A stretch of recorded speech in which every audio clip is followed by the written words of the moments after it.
Hey everyone, my name is Josh O'Brien, National Sales Manager for YieldMaster Solutions, and today I'm excited to talk to you about our soybean-specific product called Soyfx.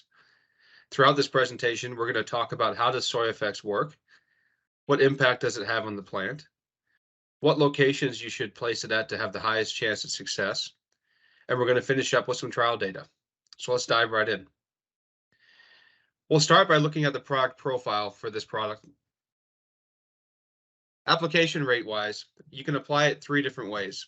You can apply it on the seed, you can apply it in furrow, or you can apply it foliar. When you apply it on the seed, it has a very low application rate of 2 ounces per hundredweight, or 1 ounce per unit.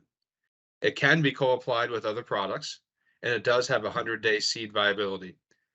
In our experience, the on-seed application has been the best application method for this product.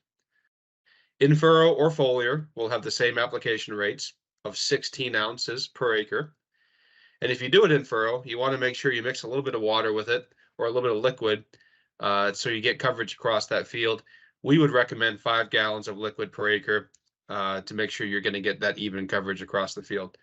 If you go foliar with it, apply it with 10 to 20 gallons of water and apply it as close to V2 as possible. We really want this product in the plant early on in that life cycle, and you're going to see why we want it on there early here in just a couple slides. Mode of action. This product does contain multiple endophytic strains of bacteria, meaning strains of bacteria that live inside the plant. And these bacteria will unlock the plant's ability to produce its own growth regulators and metabolites. So while a small percentage of the total bacteria are actually responsible for this mode of action, Soyfx contains a whole bunch of additional bacteria that are designed to support those workhorse bacteria. Package and handling, it does come in 4x1s as a seed coat. In furrow or foliar, you can get it as a 2 by 2.5. And when you're handling it, you do want to make sure the product doesn't freeze. So ideally, keep it between 39 degrees and below 82 degrees. Keep it inside the shop, out of the sun. And if it's stored correctly, you will get an 18-month shelf life out of the product, as long as you don't let it freeze or let it get too hot in the sun. And then the key benefits, and this is what we're going to spend the rest of the presentation talking about, is it does produce a lot more branching per plant. You do get an increase in flowers and pods. We do see increased nodulation, and we do see a reduction in plant stress. Last but not least, one of the really unique parts about this product is it does help aid in hail recovery. So for those of you that typically get those hailstorms throughout the summer, if you get it early enough in the year, Soyfx can have a phenomenal job of just helping you get back and rescue as much of that yield as possible. So we're going to talk about just the key benefits here throughout this slide and really what I think is the most important part of this product. And it starts with increasing the actual branching. So you see here that the Soyfx bacteria will activate those lower axillary buds to encourage additional branching. Step 2, those additional branches will set more flowers. And step 3, those additional flowers will eventually result in an increased pod set for that plant. But let's take you back to the beginning from looking at this from the ground up on just how does this product work and how do we achieve those additional branches that we just talked about. Well, right out of the gate, one of the things you're going to notice with this product is an increase in nodulation. So Soyfx does contain facultative anaerobic bacteria, and that means bacteria that can survive with and without oxygen. So think about those wet, damp soils in the spring, how low of oxygen that level is. And these bacteria will promote and support the production of nodulation. So this is not a replacement for rhizobia, but what we do is we enact that ability for that rhizobia to be more efficient and to colonize a lot more effectively on that root system, increasing the amount of nodulation that soybean plant does receive throughout the course of the year.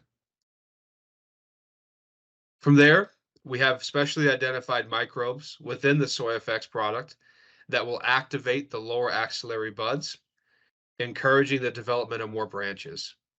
This is the same attribute that really helps with that hail recovery that I discussed on the previous slide. So as we're thinking about this, think about the soybean plant and think about the lower axillary buds that that plant has, or that lower axillary branching. If you were to cut off the first two branches of a soybean plant, you could clone them and regrow them as their own plant. And what this product is doing is it is manipulating the plant into believing that that is happening while leaving those branches on the plant. So we're convincing those lower level branches that they are their own plant. Therefore, they are setting additional flowers and ultimately setting additional pods on those branches. It's a really cool technology. There is a stress mitigation component to this product, which I think is maybe a little bit undersold. We don't talk about as much as we should, but this product does contain strains of microbes that help modulate pH throughout the course of the day, reducing plant stress and ethylene production. The big one there is the ethylene production. So we know that too much ethylene is when you start to get leaf abscess, or you start to get the leaves that yellow out and start to drop off. As soon as that starts to occur, you're shutting down photosynthesis. So we can help keep that ethylene production in check through those stressful periods and allow that plant to continue to photosynthesize and receive in that energy source that it needs to fill that plant and ultimately fill those pods. And then last but not least is the big advantage, right? The increased flowers and pods. And this is what we're going to spend a little bit of time talking about here. We talked about those additional branches that lead to more flowers and pods. Well, that just means that we're setting that plant up for the potential of more yield. So one thing to note about this product, which is extremely important, is that if you're going to use Soyfx, you're going to walk through this field, you're going to feel those additional branches on your legs as you're walking through the field. It's a noticeable difference. Now, the success of this product relies upon two things. One is making sure that you have enough fertility to take advantage of those additional pods that we put on that plant, right? So if you're a grower that has not put any fertility down on soybeans for a number of years because your yields have not justified you doing so, this product may be a tough one for you to see the advantage. We really want to make sure if we're trying to pick up an extra 3, 4, 5 bushels, that we have the fertility to support that extra bushels. So coming in late season with maybe a shot of potassium or something along those lines to help this plant achieve its yield maximum would be a great way to complement the Soyfx product. The second component to making sure this product is successful is unfortunately something that we can't control in most cases, and that is moisture. So if we put a heck of a lot more branching, flowers, and ultimately more pods on this plant, and we catch a bone dry pod fill period from that late June through September timeframe, that is hard for this product to show success. And it's hard for anything to show success when you don't get moisture during pod fill. So just keep that in mind. Important thing for you to do is walk your fields during pod set and just notice how much more pods you're going to have on those branches. Let that be your indication of it, if this product is working or not. In our experience, this is what we've seen. 11% more branching, 28% more pods per plant, and 23% more nodulation. And this is really based off of 290 plants that we pulled, looking at 145 looking at 140 untreated versus 145 treated, and just seeing what the difference in those branching, the pods, and the nodulation was. So pretty significant amount of plants that we were looking at that with, and we would expect you guys to see the same type of results on your farm. So where does this product fit your farm and your operation? And here we're looking at the Acre Matchmaker. We can see, as I mentioned earlier, if you have the ability of doing a seed coat capable product, that tends to be very effective.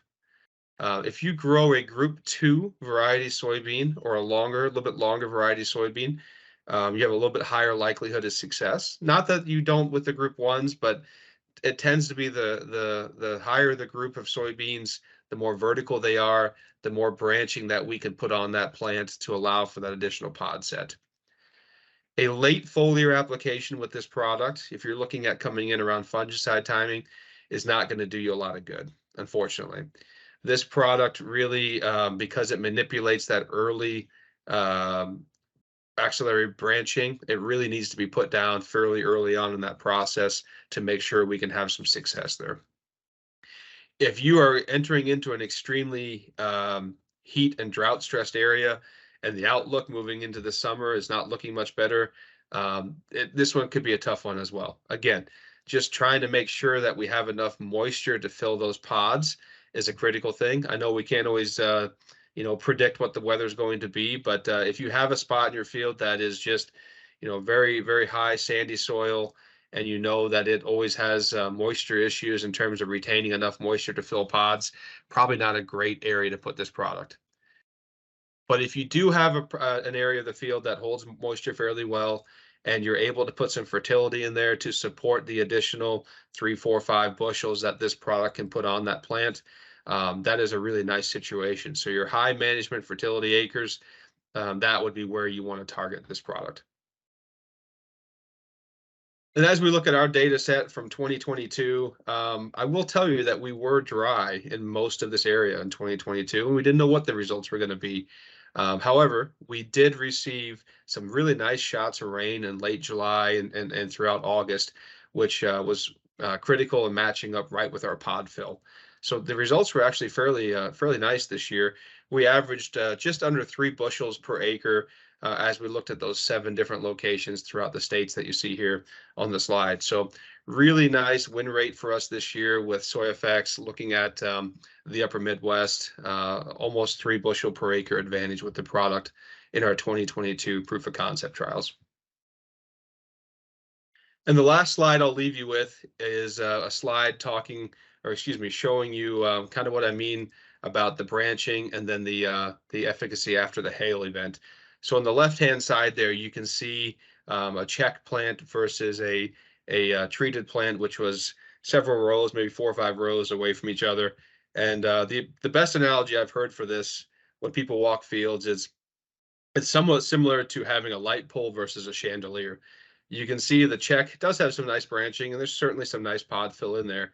But then you get to the treated side of it, and that lower level branching really shows in this picture. And you can see it's not just wasted branching. You can see that there's pods that go all along those branches, and they're just filling it up. So you're not wasting energy just by putting more branches on there. You're putting more potential yield on that plant. And on the right-hand side was some photos showing the ability after a hail event.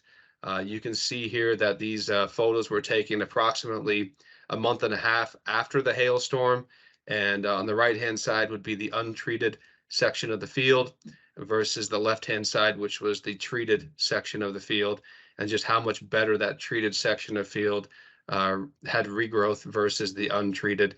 This is probably one of the better examples that we've seen, but it does show really well. I mentioned the seed coat version is our preferred one for you to look at. However, if for whatever reason you don't have seed coat on this product and you do get hit with a hail event fairly early on in the season, there is the opportunity to come back and spray a foliar application and try to rescue as much of this yield as possible. If that's something that's interesting to you, by all means, reach out to your YMS representative and we'll get you more information on just how you do that. So with that, I'd like to thank you for joining us today on the Soyfx product presentation. And again, if you have any other questions, please don't hesitate to reach out to your local Yield Master Solution representative, and we'll get those questions answered for you. Thank you.